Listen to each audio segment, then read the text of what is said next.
गुरु चरण कमल बलिहारी रे, गुरु चरण कमल बलिहारी रे। मेरे मन की दुविधा टारी रे, मेरे मन की दुविधा टारी रे, गुरु चरण कमल बलिहारी रे, गुरु चरण कमल बलिहारी रे। भव सागर में नीर अपारा, भव सागर में नीर अपारा, डूब रहा नहीं मिले किनारा, भव सागर में नीर अपारा, डूब रहा नहीं मिले किनारा। पल में लिया उबारी रे, गुरु पल में लिया उबारी रे, गुरु चरण कमल बलिहारी। एक विचार हम आप करें, संसार में आने का हमारा क्या कारण है। यहाँ किसी कारणवश ही यहाँ पर हम आए, बिना कारण कोई संसार नहीं आया। कारण क्या है? हमारे पुराणों में इसका एक बड़ा सुंदर उदाहरण मिलता है। परमात्मा में एक विचार पैदा हुआ कि मैं निर्विकार हूँ। आनंद का अनुभव कैसे करें? एकाकी न रमते एकोहम बहुत श्याम। एकाकी में रमण नहीं होता, एकाकी में आनंद नहीं आता। एकोहम बहुत श्याम, मेरे से बहुत हो जाऊं, बहुत आनंद। अतः बहुत होने के लिए परमात्मा प्रकृति का संयोग हुआ। परमात्मा दो भागों में हुआ, एक आत्मा एक प्रकृति। इन दोनों के मिलने से आनंद प्राप्त होता है। आप देखें, चंदन की सुगंधी है, लेकिन आवश्यक क्या है? लकड़ी। लकड़ी नहीं होगी, चंदन सुगंधी नहीं रहेगी। ऐसे ही आनंद लेने के लिए प्रकृति आवश्यक है। प्रकृति में एक यंत्र है जिसे मन कहते हैं। मन में वो शक्ति है कोई यहाँ का आनंद प्राप्त करता है। अनुभव करना मन का काम है। मन प्रकृति में है, इसमें प्रकृति भरी हुई है। प्रकृति में आनंद नहीं है। प्रकृति में सुख है, सुख के साथ दुख लगा है। अतः हम सुखी भी होते हैं, दुखी भी होते रहते हैं। दुखी ज़्यादा होते हैं, सुखी कम होते हैं। कारण प्रकृति का ऐसा घेरा हमारे मन में भर गया है। प्रकृति से हमारा मन सापेक्ष हो गया है। इसी दुख का सुख का अनुभव करता रहता है। आत्मा में आनंद, आत्मा में सुख है। आत्मा के सुख में प्रकृति के सुख में बड़ा अंतर है। प्रकृति के सुख में दुख लगा हुआ है। आत्मा का सुख सुख ही सुख है, दुख नहीं हुआ, उस आनंद कहते हैं। प्रकृति आत्मा के सुख को आनंद कहते हैं। आनंद का विलोम नहीं होता, सुख का विलोम होता है। अतः हम यहाँ इसलिए आए हैं कि हम इस शरीर में आकर के परमात्मा का और संसार का दोनों का आनंद प्राप्त करें। वही परमात्मा यहाँ इसलिए आया है कि यहाँ प्रकृति के संयोग में आकर के प्रकृति का और आत्मा का दोनों का आनंद प्राप्त करूं। लेकिन हमारा मन प्रकृति में फंसा हुआ है, यहाँ के दुख अशांति क्लेश लिए हुए है। इसमें सापेक्ष है। कैसे ही हमारा मन से निरपेक्ष हो जाए, मन यही रहेगा, लेकिन अब प्रकृति के सुख को नहीं भोगेगा, बल्कि आत्मा से सापेक्ष हो जाएगा।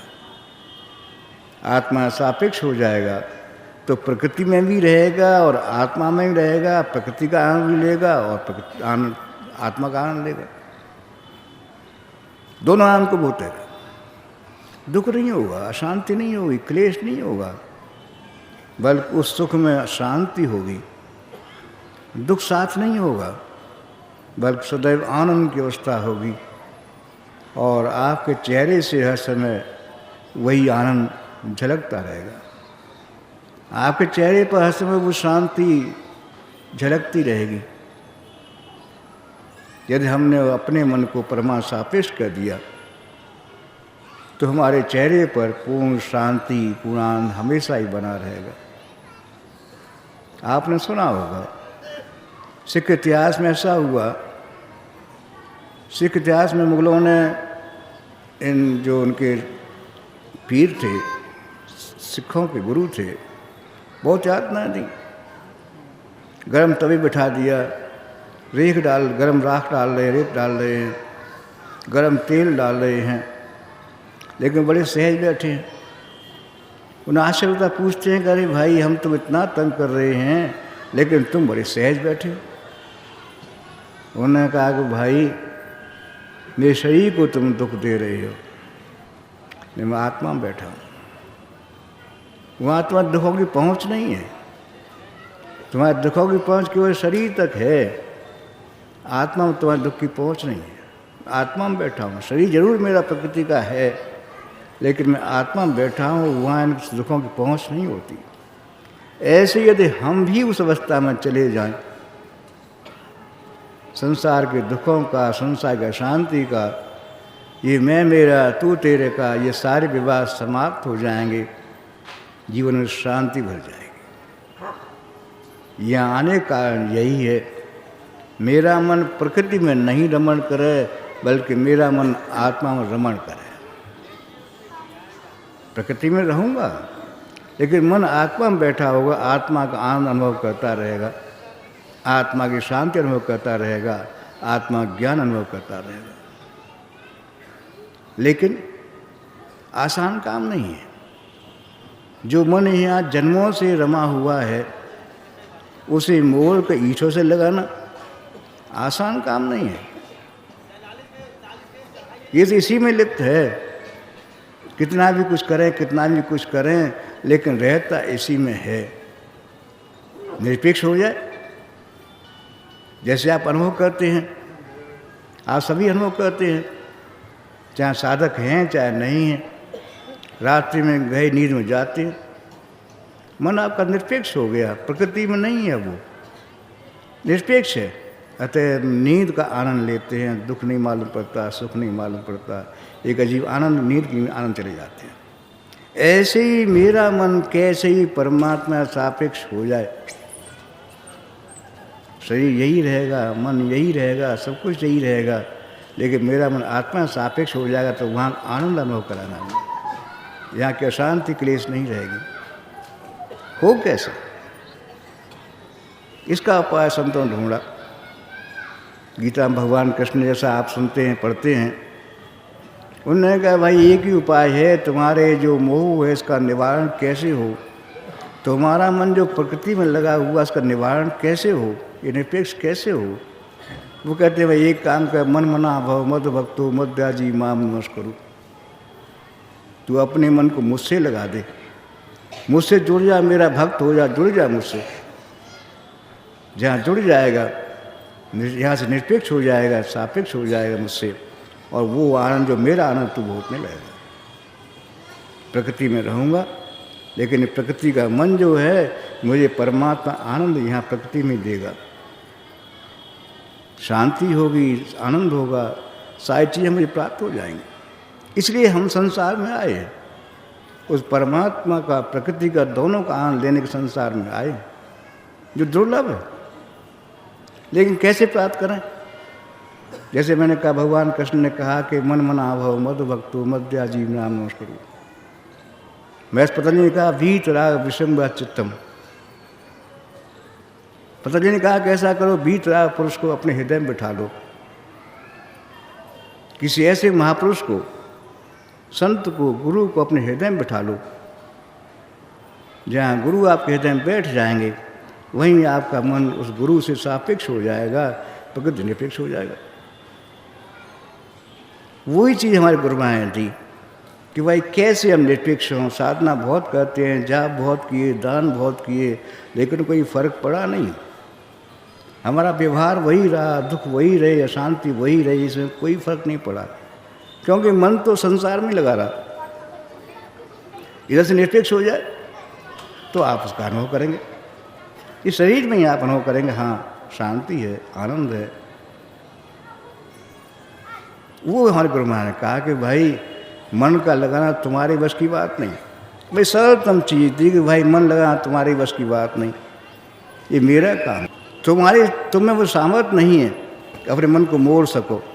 मुझ में सामर्थ्य है, तुम मेरे सामने बैठ जाओ, मैं तुम्हारे मन को मोड़ कर उसे सापेक्ष कर दूँगा।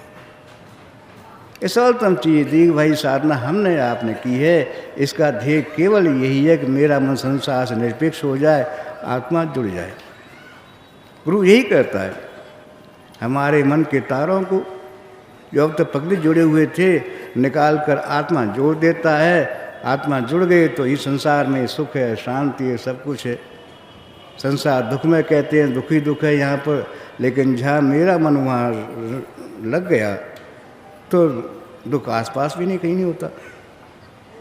वो चीज़ हमारे गुरुमाँ दी कि भाई ये मेरा काम है, तुम मेरे सामने बैठ जाओ, मैं तुम्हारे मन में, तुम्हारी बुद्धि में, तुम्हारे अहम में भरता जाऊंगा। इसमें वो आवेगा जहाँ मैं हूँगा, ये संसार तुम्हें नहीं रहेगा। गुरु भर जाएगा, संसार नहीं रहेगा। जहाँ गुरु भर गया संसार रहने जगह ही नहीं। जब तो संसार था तो गुरु नहीं था, गुरु आ गई संसार नहीं। वो चीज़ दी कि संसार में रहने के लिए आवश्यक ये है, संत की शरण में जाओ। वीतराग विषम चित्तम, किसी वीतराग पुरुष के संपर्क में जाएंगे तो सहज में ही आपके मन को मोड़कर परमात्मा लगा देगा, और इस संसार में आप सरलतम सहजतम उस सुख को प्राप्त कर जाएंगे जो दुर्लभ है, जिसके लिए हम आए हैं, जो हमारा ध्येय है। जो परमात्मा तुमने भरा है उसका ध्येय ये है कि उस चीज़ को प्राप्त करना है। हमारे गुरु महाराज ने कृपा करके सरलतम पेश दी, किस तरह से हम उससे प्राप्त कर सकते हैं। वो सरलतम चीज़ थी। शायद विश्व में अकेले ऐसे महापुरुष थे जिन्होंने सरलतम बात दिया कि भाई राग काम ये करना है, तुम्हें उससे कुछ नहीं होगा, मन को किसी जोर देना है। वो चीज़ हमारे गुरु दी। आप जानते हैं एक छोटा बालक गंदा होता है, मैल लगा होता है, माँ का स्नान कर ले, वो नल खोल लेता है, नल के नीचे नहा लेता है, पानी पर डाल लेता है, लेकिन माँ जानती है कि मल कहाँ पर है। वो कहते नहीं, ऐसे नहीं। ले जाती है, उसे रगड़ कर नहलाती है, सारा मैल धो देती है, साफ कर देती है। ऐसे गुरु मातृ रूपेण हैं। हमें मल कहाँ पर है हम नहीं जानते। अच्छे कपड़े पहन लिए, बहुत इत्र लगा लिया, सब कुछ कर लिया, बहुत अच्छा समझते, बहुत अच्छा हो गया, लेकिन नहीं, मैल तो अंदर भरा था आपने। गुरु जानता है, माँ जानती है मैल कहाँ पर है। अतः वो गुरु स्नान कराता है, हमारे अंदर के मल को धो देता है। जो पीड़ा थी मन की निकल गई, अब मन आनंद में है, वो चीज़ गुरु महाराज ने दी। इतनी सरल कि आपको न जाप करना है न कुछ और करना है, कोई कठिन साधना नहीं करनी है, बड़ी सहजता से आप उसी प्राप्त कर जाएंगे। आपने पढ़ा होगा, रात सुन रहे थे, अंगद साहब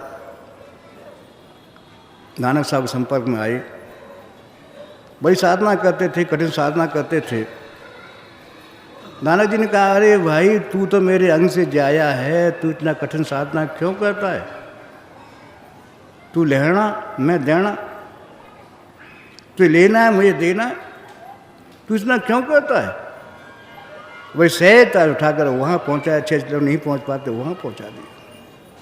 ऐसे ही गुरु वो है जो सरलता से हमारे संसार से निरपेक्ष कर देता है, अपने जोड़ लेता है।